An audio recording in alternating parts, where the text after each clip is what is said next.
Hello everyone, welcome to Education Rise. दोस्तों आइए करते हैं इंग्लिश के पेपर का सॉल्यूशन।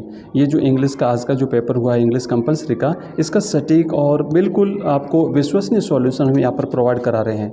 तो देखिए पहला क्वेश्चन है, चूज़ द करेक्ट अल्टरनेटिव्स। आपको चार ऑप्शन में से एक चूज़ करना है। फर्स्ट है, I never saw him look so tall. M Hamel ने को ऐसा कभी नहीं देखा गया था, है ना। लुक सो टॉल, इसका मतलब क्या है? तो देखिए हमने जो लाइव क्लास की थी उसमें ये क्वेश्चन आया था, मैंने आपको बता दिया था। इसका मतलब होता है बिल्कुल कॉन्फिडेंट जो है, इनको इतना विश्वस्त मैंने कभी नहीं देखा था, जो है वो फ्रेंच जी कहता है। तो ऑप्शन इसका सी राइट है, सीम्ड वेरी कॉन्फिडेंट। ठीक है, तो ऑप्शन एक है हैड ग्रॉन टॉलर, तो इसका मतलब ये नहीं होता है स्टूड ऑन द चेयर नहीं होता है, नन ऑफ दिस नहीं होता है। ऑप्शन सी है सीम्ड वेरी कॉन्फिडेंट, यानी मैंने इन्हें इतना विश्वसनीय पहले कभी नहीं देखा था जितना विश्वसनीय वो उस दिन थे। नंबर 2, दूसरा है who wants to drive a car. Car कौन चलाना चाहता है? ऑप्शन है मुकेश, ऑप्शन बी है साहेब, ऑप्शन सी है अनिश जैन, ऑप्शन डी है फादर ऑफ मुकेश। तो इसका सही जवाब है option A, Mukesh wants to drive a car and Mukesh wants to be a motor mechanic. तो आंसर राइट है ऑप्शन ए। नेक्स्ट तीसरा क्वेश्चन है, इसका आंसर है Douglas decided to learn to swim when he was old. वो कितने साल के थे तब डगलस ने तैरना सीखने का जो है वो उन्होंने जो है वो डिसाइड किया था? तो इसका सही आंसर है option C, when he was 10 और 11 ईयर्स ओल्ड। जब वो 10 या 11 साल के थे तब उन्होंने सीखना जो है वो डिसाइड किया था, स्विम करना तैरना सीखना उन्होंने डिसाइड किया था। नेक्स्ट है क्वेश्चन नंबर चौथा, what was the name of the daughter of iron master. तो देखिए हमने रात को मैंने आपको स्पष्ट रूप से बता दिया था कि जो आयरन मास्टर था उसकी पुत्री का नाम था एडला विल्मेंसन और उसकी पत्नी का नाम मैंने आपको बताया था एलिजाबेथ था। तो यहाँ पर प्रश्न ये आया कि उसकी पुत्री का नाम क्या था, तो राइट ऑप्शन है यहाँ पर B, Edla Willmansson was the daughter of iron master. Next question है 5, Gandhi ji decided to urge the departure of the British, it was in. Gandhi ji ने कब तय किया था कि अब ब्रिटिश को यहाँ से डिपार्चर करना होगा? तो ऑप्शन ए इसका राइट आंसर है 1917। इट वॉज इन 1917। ठीक है, राइट ऑप्शन रहेगा पांचवे का ए। नेक्स्ट क्वेश्चन है 6, Champaran district was divided into large estates owned by and worked by. तो यहाँ पर देखिए इसका मतलब यह है कि चंपारण डिस्ट्रिक्ट को अलग अलग भागों में विभाजित किया था और इसके जो मालिक होते थे वो इंग्लिशमैन होते थे। ऑप्शन बी इसका करेक्ट आंसर है, option B Englishman and worked by Indian tenants, और जो भारतीय किसान होते थे उनके द्वारा वहाँ पर खेती की जाती थी। तो इसका राइट आंसर है ऑप्शन बी। ये जो टिक मार्क किया हुआ है ये उस स्टूडेंट का टिक मार्क किया हुआ है, आपको मैं आंसर जो बता रहा हूँ वो आप राइट आंसर है, तो इसका आंसर है बी। नेक्स्ट क्वेश्चन है 7वां, her face ashen like that of a corpse device is used in this line of the poem. इस पोइम में कौन सी डिवाइस यूज हुई है? तो यहाँ पर देखिए लाइक वर्ड आया, लाइक का मतलब होता है कि समान, समानता दर्शाई गई है। तो यहाँ पर ऑप्शन ए करेक्ट आंसर है, सिमिल। नेक्स्ट क्वेश्चन है that sort upon their lives like catacombs. Here catacombs means, catacomb का क्या मतलब है? तो कैटाकॉम का मतलब होता है कब्रगाह, है ना, कब्रिस्तान, कब्रगाह होता है। तो यहाँ पर सेमेट्रीज, टॉम्स, ग्रेव्स सभी इसका मतलब कब्र होता है। तो राइट आंसर है option D, all of this. Correct answer है option D, all of this. Next question number है 9, can teach us as when everything seems dead. तो जब सब हर वस्तु मृत जो है वो दिखाई देती है लेकिन उस समय भी हमें वो सिखाती है, कौन? अर्थ।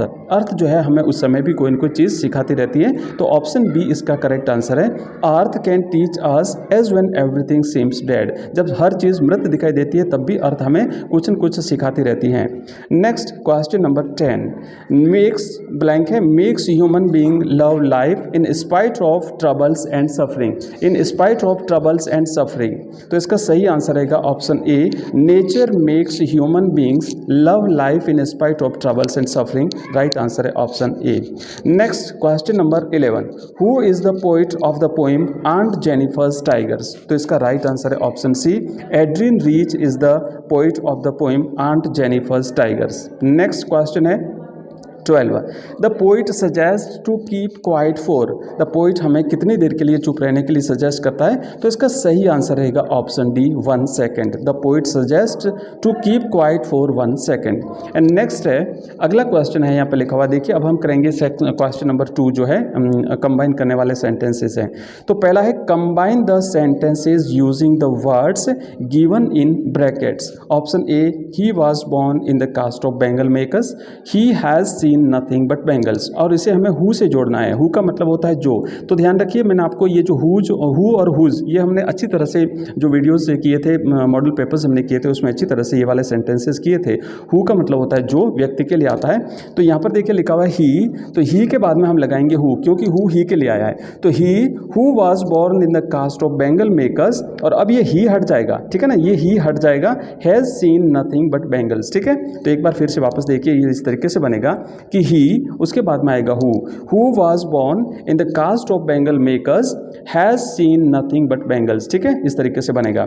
दूसरा है I want to live happily with my books, their company gives me strength, और इसे जोड़ना है हमें हुज से। तो हुज आया है बुक्स के लिए, तो जो जिसके लिए आता है ना उसके पास में रखना है। तो यहाँ पर देखिए लिखेंगे हम I want to live happily with my books whose company, मतलब उन किताबों की, whose company gives me strength, तो उन किताबों की कंपनी मुझे जो है वो स्ट्रेंथ देती है, ताकत देती है। तो ये जो है ना अभी देर हट जाएगा, जब हो जाएगा तो देर हट जाएगा। नेक्स्ट देखिए question number 3, fill in the blanks by choosing words given in brackets. Brackets में जो वर्ड्स दिए हुए हैं उसका यूज़ करते हुए आपको ये जो फिल इन ब्लैंक्स करने हैं। तो पहला देखिए लिखा हुआ है कि रिक्त स्थान है, ब्लैंक है, the guests arrived the function began, और 3 ऑप्शन है हमारे पास, एज सुन एज और बिकॉज। तो इसका सही आंसर आएगा as soon as the guests arrived the function began, जैसे ही गेस्ट आए और फंक्शन जो है शुरू हुआ, तो सही आंसर रहेगा पहले में एज सुन एज। नंबर 2 है द मैन इज रिक्त स्थान रीच, फिर है ब्लैंक और हेल्प यू, ऑप्शन है enough to so as and so that. तो इसका सही आंसर आएगा यहाँ पर the man is enough rich to help you, ठीक है ना, एनफ रीच और टू हेल्प यू, पहले वाला जो है ना एनफ टू, ये आंसर आएगा। एनफ आएगा पहले में, the man is enough rich, मतलब आदमी पर्याप्त रूप से अमीर है, कोई वो आपकी हेल्प कर सकता है ना, हेल्प करने के लिए व्यक्ति पर्याप्त रूप से अमीर है। नेक्स्ट है number 3, my car broke down and broke up on the वे। ये है ना, जैसे ये ब्रोक डाउन ब्रोक अप मैंने आपको मॉडल पेपर में करवाया था, इसमें से लगभग सारे क्वेश्चंस जो मॉडल पेपर में हमने किया था उसमें से आए हुए हैं।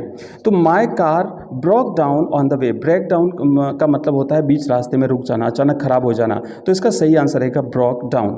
नेक्स्ट है 4, ऑल पेरेंट्स रिक्त स्थान है, ब्लैंक है, their children with love and care, bring up and bring to. तो ब्रिंग अप का मतलब होता है पालन पोषण करना, तो सभी माता पिता क्या करते हैं, अपने बच्चों का अच्छी तरह से पालन पोषण करते हैं, तो यहाँ पर आएगा ब्रिंग अप, ठीक है ना, all parents bring up their children with love and care. Next है come and sit to me या फिर बाय मी, तो यहाँ पर आएगा बाय मी, बाय का मतलब होता है पास में, है ना, come and sit by me, आइए और मेरे पास बैठ जाइए, तो होगा इसका come and sit by me. And next है राइट आंसर बी, बाय रहेगा, ठीक है। नेक्स्ट है pay attention on your study, तो यहाँ पर ऑन है और टू है, तो इसका सही आंसर रहेगा यहाँ पर on, pay attention on your study, अपनी पढ़ाई पर ध्यान दीजिए। तो ये जो हमने सेक्शन ए किया है, और थोड़ी ही देर बाद में मैं आपको सेक्शन बी जो है इसका कंप्लीट सॉल्यूशन अवेलेबल कराऊंगा, और इसके साथ साथ हम थोड़ा सा यहाँ पर जो सेक्शन सी और सेक्शन डी है ना, उस डी सेक्शन में देखिए, डी सेक्शन में जितने भी क्वेश्चन हैं वो सारे के सारे हमारे मॉडल पेपर्स में करवाए हुए हैं। मैंने आपको वो जो करवाया था एडवर्टाइजमेंट आपको करवाया था, लेटर जो जॉब एप्लीकेशन वाला हमने रिज्यूमे पूरा मैंने आपको कल करवा के बताया था, सेम टू सेम आया है, उसी टाइप का है, थोड़ा सा फ़र्क है केवल, तो वो आपको करना था। उसके बाद में जो ये जो मैनेजर है उसको जो लेटर लिखना है ये भी हमने लिखा था, और ये जो नेक्स्ट क्वेश्चन नंबर 24 पेपर बहुत ही अच्छा गया होगा, और थोड़ी देर में बाकी जो सॉल्यूशन है वो भी आपको अवेलेबल करा दूंगा। Thank you very much. और एक बात और कहना चाहूँगा कि हमारा जो नेक्स्ट 8 तारीख को जो हिंदी कंपलसरी का एग्जाम है उसके लिए फिर से हम इसी प्रकार की जो है वो मैराथन क्लासें लेंगे और आपको पूरी कंप्लीट तैयारी कराएंगे। आप एक बार उस क्लास को जरूर ज्वाइन करिएगा, और जो नए स्टूडेंट्स हैं वो हमारे चैनल को सब्सक्राइब करिएगा। Thank you very much for watching this video. Thank you.